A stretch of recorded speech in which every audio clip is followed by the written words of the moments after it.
कल रात दिलारपुर पीरवाला के अंदर जो कश्ती लटने का वाकया पेश आया, उसके अंदर एक मर्द मुजाहिद ने उन कश्ती जो उल्टी उन लोगों को बचाने के लिए वहाँ पे जल्दी से पहुंचे और उनको बचा लिया। कैसे कश्ती उल्टी थी और आप कैसे वहाँ पहुंचे? बाहर से कश्ती लेके आया, यहाँ खड़ी की लोगों को उतारा, अंदर अभी गया ही था तो पीछे से आवाज़ें चीखने की लोगों की और ख़वातीन की खासकर। जैसे ही बाहर पहुँचा हूँ तो बिल्कुल सामने ही देखा कि कश्ती उल्टी हुई है और लोग डूब रहे हैं।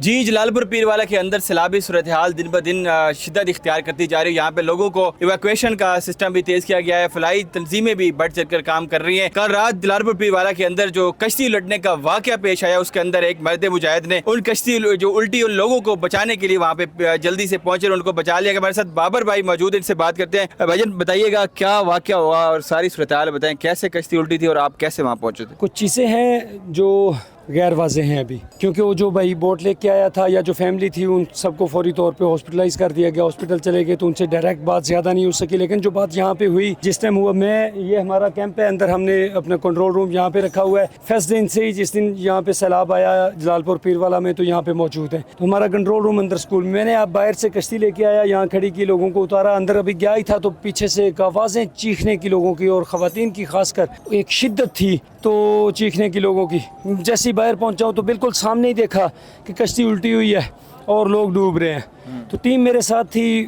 यकीनन हमारे पास जहाँ भी हम जाते हैं टीम होती है। यहाँ पर इस पॉइंट पे भी हमारे पास इस वक्त 6 बोट्स कल मौजूद थी और आज एक और भी आ गई है, 7 हो गई हैं। तो 7 बोट्स के लिए के साथ ज़ाहिर है भी अमला भी है, और हमारा अमला, हमारी जो टीम है वो हमेशा ट्रेंड टीम ही होती है। हम अनट्रेंड बंदे को बोटों पर नहीं लाते। हमारा जो बोट का हैंडलर होगा वो साथ स्क्यूबा डाइवर भी होगा, वो सिर्फ बोट का हैंडलर नहीं होता, वो साथ स्क्यूबा डाइवर भी होता है। तो हमारे पास चूँकि डाइवर्स मौजूद थे, स्विमर्स अच्छे मौजूद थे भाई, फौरी तौर पर उनको आवाज़ दी, अंदर से सबको निकाला और पहुंच गए। मैं तो आगे आवाज़ दे के बस दौड़ता गया और पीछे मेरे बाकी भाई दौड़ते हैं और हम छलांगे लगा दी, पानी में चले गए। लोगों को जो डूब रहे थे उनको पकड़ के सारा कश्ती में गए थे या यहीं से पानी के अंदर गए? हम दौड़ के गए हैं। करीब 2-3 कश्तियाँ खड़ी थी, उनको बस वैसे ही खींच के करीब कर लिया, क्योंकि किनारे से बहुत दूर नहीं था। यहाँ से इतना फासला था नहीं ना कि कश्ती को इंजन स्टार्ट करके टाइम ज़ाया करें।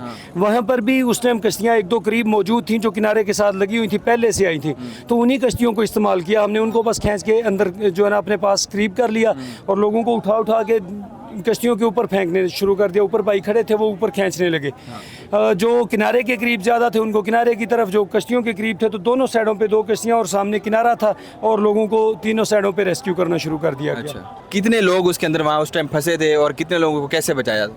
टोटल गिनती का जो है ना वो उस फैमिली के साथ हमने जब गिनती का उनसे बात की कि आप अपनी फैमिली को गिनती करें, आप हमें बताएं अगर कोई अभी तक नहीं मिला है, मिसिंग है, ताकि हम नीचे डाइविंग करें और पानी के, क्योंकि यहाँ से 7 से 8 फुट पानी है इस वक्त। तो डाइविंग शुरू करें। तो उनके बकौल उन्होंने हमें गिनती फौरी नहीं बताई कितनी है। पहले उन्होंने 2 बच्चों की आवाज़ दी कि 2 बच्चे मिसिंग हैं, लेकिन 1-8 मिनट में ही उन्होंने बता दिया कि दूसरा बच्चा भी मिल गया है। तो वो दूसरी साइड पर किसी भाई ने पकड़ा हुआ था तो वो भी मिल गया, 1 बच्ची सिर्फ मिसिंग है। लेकिन टोटल गिनती जो आइडिया है जिन लोगों को हमने रेस्क्यू किया और जो भाई बाहर मौजूद थे, जिन्होंने हमारी टीम के 2 जो भाई बाहर रहे जो पकड़ रहे थे, तो उससे 25 के राउंड अबाउट तादाद थी ये। तो उस वक्त उसमें कितने जिंदा बच गए फौरी तौर पे, कितने की हालत उस वक्त सीरियस थी और कितने लोग जो है ना उस वक्त सेफ थे? 2 बच्चे ज़्यादा उनका थोड़ा सीरियस थे और एक बहुत ज़्यादा, जिनका जो बच्ची की बाद में डेथ हो गई, वो 25-30 दिन की बच्ची थी बेचारी सिर्फ। और उनको तो रेस्क्यू करते हुए भी वो हमें टाइम लगा, थोड़ा ढूंढना मुश्किल हो गया, क्योंकि नीचे इस एरिया में कुछ झाड़ियाँ शाड़ियाँ भी हैं, तो ऐसी चीज़ें हैं। तो उसके लिए हमने स्क्यूबा सेट फौरी मंगवा लिया। स्क्यूबा सेट से काम शुरू करने लगे थे, लेकिन जो भाई हमारे पास, हम उस वक्त स्क्यूबा वाला भाई तो स्क्यूबा अपना ले आया, लेकिन जो स्कैन डाइव से ही हम काम कर रहे थे डुबकी लगा के पानी के नीचे, तो इसी तरह वो एक डुबकी वाले भाई ही हमारे पास वो हमें मिल गई। तो उन्होंने, मैं ऊपर ट्यूब के ऊपर भाइयों को उस वक्त सुपरवाइज कर रहा था, तो उसको फौरी पकड़ा, CPR किया, CPR करके उसको किनारे पे ले आए, फिर एम्बुलेंस के जरिए हॉस्पिटल जो है ना उसको एडमिट करवा दिया गया। अच्छा, इसके अंदर कोई वजूहत सामने नहीं है कि कश्ती के अंदर कोई इशू था या जल्दी ज़्यादा लोग थे या किस तरह से वो मामला आया? 2 अलग बयान सामने आए हैं और एक तो कश्ती के अंदर मौजूद भाई ने बात की उसी टाइम जब हम बाहर निकले, फौरी पूछा कि हुआ क्या है, क्योंकि उस टाइम जब निकाल रहे थे तब तो बात नहीं कर सकते थे। तो उसने कहा ये पीछे एक भट्ठा है, उसके करीब, चूँकि रात का टाइम हो गया था, अंधेरा था, तो किसी ट्यूबवेल कोई पुराना खड़ा है उसके साथ टकराई है, उसकी वजह से कश्ती में सुराख हो गया और अंदर पानी जाने लगा। और पानी अगर छोटा मोटा सुराख हो भी जाता है तो ये ज़्यादा फासला नहीं था, कश्ती आराम से किनारे तक आ गई थी, पहुंच सकती थी। लेकिन जैसे ही किनारे के करीब आए लोग एकदम खड़े हो गए कि हम पहले उतर जाए। तो उस चक्कर में वो जो है ना बैलेंस नहीं रहा और बैलेंस आउट होकर कश्ती उल्टी है। एक चीज़ होती है कि पानी भर के कश्ती का डूबना, डूबी नहीं है, कश्ती उल्टी है, मैंने खुद सीधी की है। ये इसके अंदर टेक्निक्स क्या यूज़ होती हैं? किसी भी अगर कश्ती उलट जाती है तो सबसे पहले क्या करना चाहिए? सबसे पहली चीज़ तो यही होती है कि वैसे तो हमारी कोशिश ये होती है कि सारे लोगों को जैकेटें पहनाई होती हैं, लेकिन जो छोटे बच्चे होते हैं वो औरतों ने, ख़वातीन ने अपनी गोद में बिठाए होते हैं, तो जैकेटें पहनी होती हैं, वो अपने बच्चे को संभाले रखें, पकड़े रखें, अल्लाह ना करे कभी ऐसा हो तो उसको संभाले रखें। दूसरा ये होता है कि फ़ौरी तौर पे उनको, अगर किसी के पास जैकेट नहीं है तो किसी दूसरे जैकेट वाले के करीब करें, ताकि एक जैकेट जो नॉर्मल एक जैकेट है ये 2 से 3 अफराद को उठाने के लिए काफ़ी होती है। तो उसके लिए पहली चीज़ यही होनी चाहिए कि 2-3 जैकेटों वाले लोगों को एक साथ कर दें, वो एक दूसरे के करीब रहेंगे तो ऊपर रहेंगे। लेकिन यहाँ पे चूँकि हमारे पास किनारा बिल्कुल करीब था, 2 बोटें अवेलेबल थी, तो हमने फिर फ़ौरी तौर पर उनको बोटों के ऊपर और किनारे के ऊपर चढ़ाना शुरू कर दिया था। अच्छा, आप जिस तरह से पहले काम भी कर रहे हैं, अभी आपने कल ये एक बड़ा जो है ना अच्छा काम भी किया है, इसके पीछे सीखा कहाँ से था? ये इसके पीछे कितनी मेहनत है आपकी? और आज जिस मुकाम पे आप हैं, मैंने आपको बाई विटनेसली वहाँ पे शेरशाह में भी रेस्क्यू करते देखा है, जलालपुर में भी देखा है, आप दूसरी जगहों पर भी गए हैं, इससे पीछे कितनी मेहनत है? आप अपनी ज़िंदगी के बारे में थोड़ा बताएं।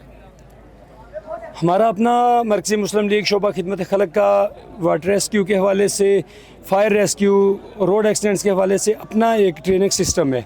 हमारे साथ जो भी भाई रेस्क्यू टीम में आते हैं उनको प्रॉपर ट्रेनिंग दी जाती है।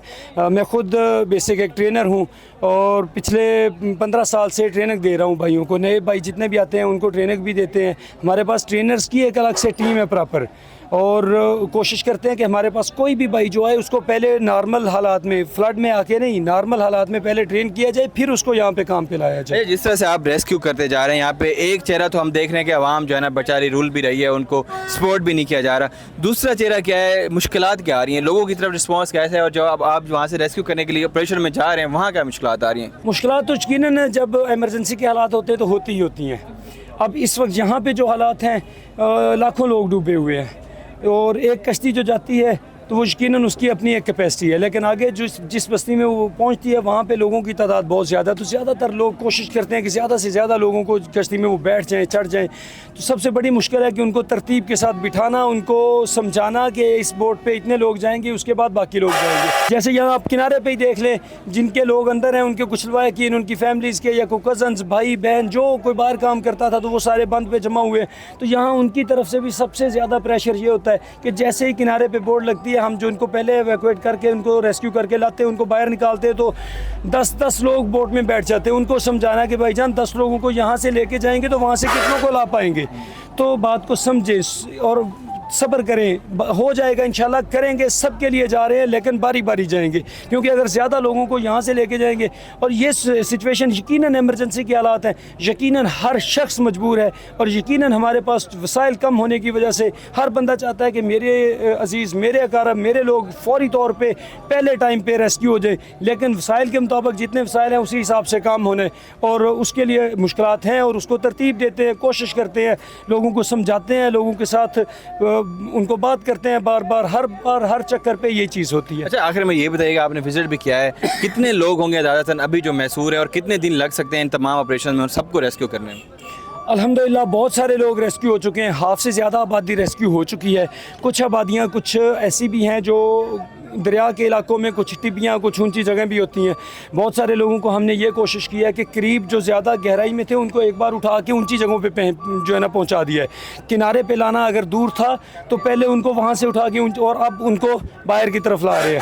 तो अभी भी एक बड़ी तादाद मौजूद है, लेकिन हाफ से ज़्यादा आबादी इस एरिया के अंदर अल्हम्दुलिल्लाह हमने कोशिश की है और रेस्क्यू कर ली गई है, उनको निकाल लिया गया है। और उम्मीद है कि इंशाल्लाह अब बोट्स की तादाद और बढ़ती जा रही है। हमारे पास कल तक 6 थी, आज एक और आ गई है, 4 पीछे नई और आ रही हैं। कोशिश कर रहे हैं हम भी, बाकी इदारे भी इसी तरह मौजूद हैं, वो भी अपनी स्ट्रेंथ, अपनी पावर बढ़ा रहे हैं। तो उम्मीद है कि इंशाल्लाह जो पिछला 6 दिन में स्पीड थी वो अगले 2 दिन के अंदर अंदर बाकी सारा काम हो जाएगा। जी बहुत शुक्रिया। हमारे साथ मर्द मुजाहिद बाबर मौजूद थे, जिन्होंने कल रात जो कश्ती उलटी लोकेलिटी है वहाँ पे सबसे पहले जाके रेस्क्यू ऑपरेशन किया और वहाँ लोगों की जान बचाई। इसी तरह से यहाँ पे जलालपुर पीरवाला में ऑपरेशन भी स्टार्ट है। यहाँ पे सरकारी इदारे भी मौजूद है, पाक आर्मी के जवान भी मौजूद है और फलाई इदारे भी अपनी तरफ से भरपूर कोशिश करके लोगों को रेस्क्यू करने में मदद कर रहे हैं। जी।